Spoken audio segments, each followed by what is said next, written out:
Dear friends and followers, welcome back to my channel. Greetings from the sleeper berth, and I hope y'all are doing amazing out there.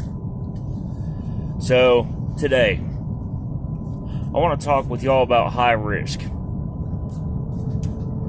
Now, there's a lot of stuff and a lot of misconceptions going on about the new stuff that's going around.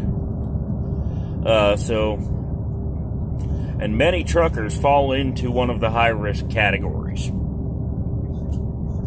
It goes without saying. Now, in my operation, we've gone so far as to taking temperatures of anybody who's coming in our offices and such, and pretty soon there's going to be surveys getting mailed out, and everybody's going to have to answer, like, hey, are you okay to come into work, etc. So, before it comes down to that, I want to talk with y'all about being ready if you have a compromised immune system, such as what I do with my type 2 diabetes, but also for any other type of immune system compromise. So stay tuned.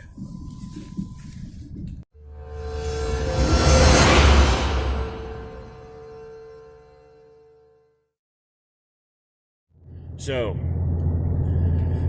first things first, if you got a compromised immune system like allergies, diabetes, or anything else, this video is for you. This is not for those who have normal immune systems and who tend not to get sick. So for those of you who have normal immune systems, continue practicing the advice of your local officials. This is just some tips I want to share because I'm a type 2 diabetic who also happens to have severe allergies and an immune system compromise. I've had the latter since childhood when I was first diagnosed with an asthmatic reaction to mold, and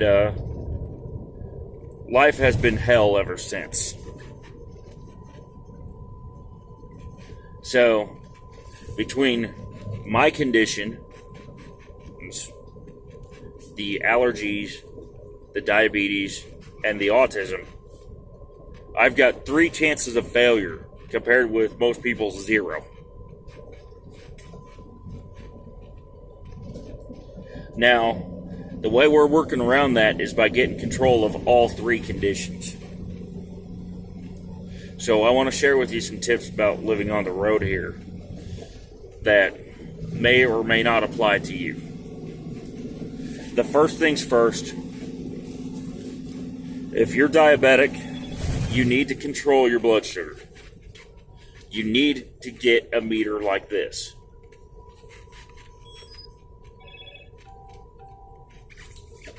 You need to make sure that your blood sugar is in control at all times. And if it is a bit high for a couple of hours or whatever,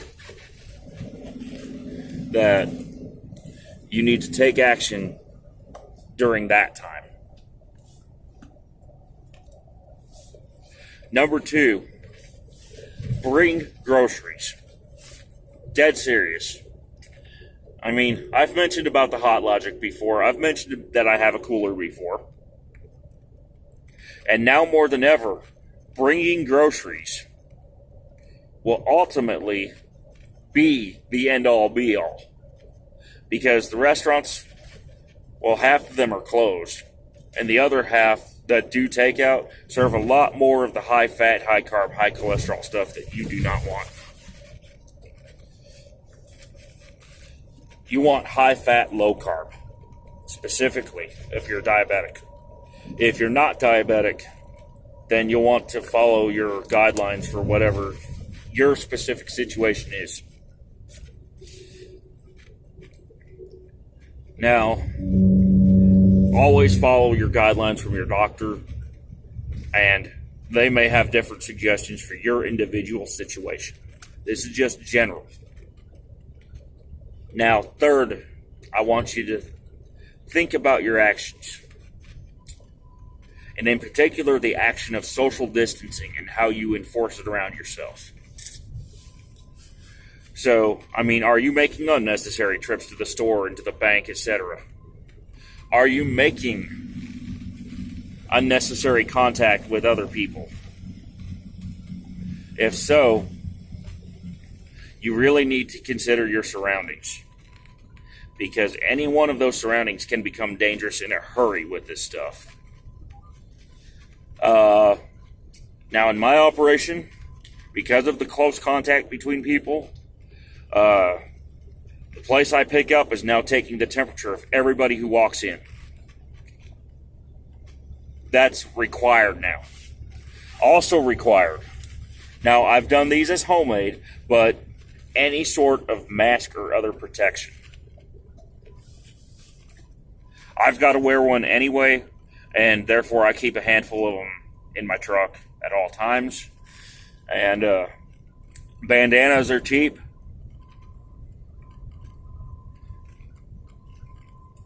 Getting sick isn't. That's the way I look at it. Number 4 is that you need to have insurance to cover your situation. And your motor carrier does not always have your best interest in mind. And I'm sorry that I'm touching my face because I've got, again, like I said, severe allergies. And my eyes are itching a little bit. You can thank the pollen for that. But I want to mention to you that we're all in this together. And if your company's not providing you insurance, you really need to go look into the cost of it yourself. Don't wait until you're sick. And that's for both health insurance and disability insurance and perhaps term life insurance. You're going to need at least 2 of the 3, if not all 3. Because in the unlikely event that you need to get home in an emergency, for whatever reason, having that will certainly help you get home. And along with that, number 4, we need to focus on your emergency fund and your 4 walls. If you don't have an emergency fund to cover the cost of a bus or a plane ticket home, or for that matter, any other emergency you have come up, you're going to be heavily reliant on things like credit cards and debit cards and loans, etc. Having that emergency fund there will make all the difference between you getting home and you being stuck at a truck stop begging for food. Now, I'd start off with at least $1,000, which is the cost of a trip from the truck stop home. If you're in a faraway place.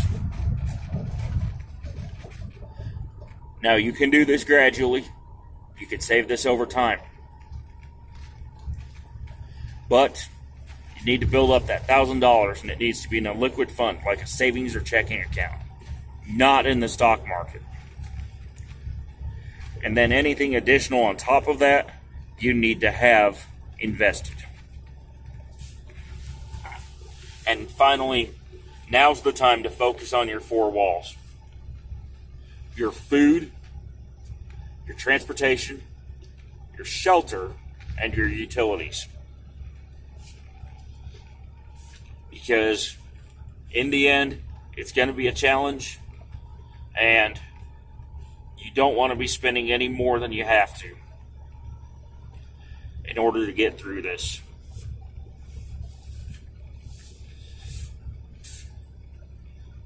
So, I understand a lot of you have families to take care of.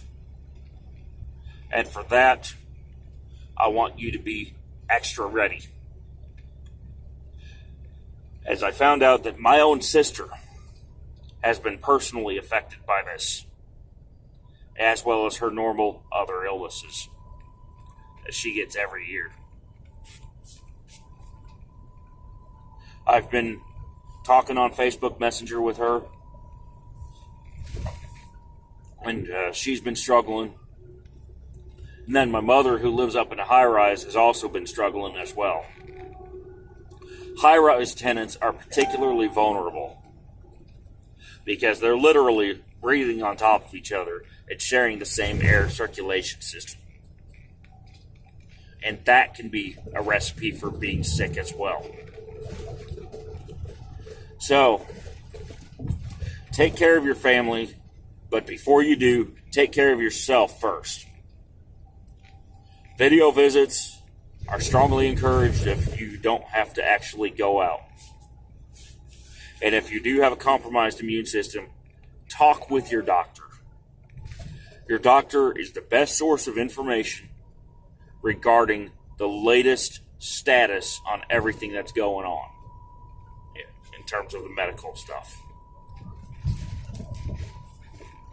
Because they're the ones in the know. And they know that they can help you set a course of action that'll help keep you from getting sick or minimize the consequences if you do.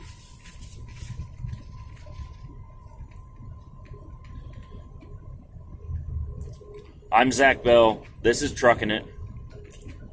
And until next time, stay healthy out there. Let's make your best trip your next trip. Keep learning. Keep thinking, keep driving safely. Adios.